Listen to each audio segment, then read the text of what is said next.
Dear learners, today I'm going to discuss about group verb. Look at the board. Run after says পিছু ধাওয়া করা. The villagers ran after the thief. গ্রামবাসী চোরটিকে পিছু ধাওয়া করল. Run away, flee, পলায়ন করা বা পালিয়ে যাওয়া. The thief ran away on seeing the police. চোরটি পুলিশকে দেখে পালিয়ে গেল. Run into, fall into, অর্থ পতিত হওয়া. He ran into danger. সে বিপদে পতিত হলো.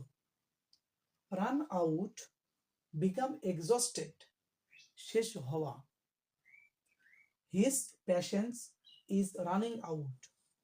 তার ধৈর্য শেষ হচ্ছে. Run over, knocked down, গাড়ি চাপা পড়া.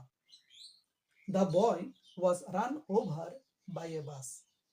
বালকটি একটি বাসের দ্বারাই চাপা পড়েছিল.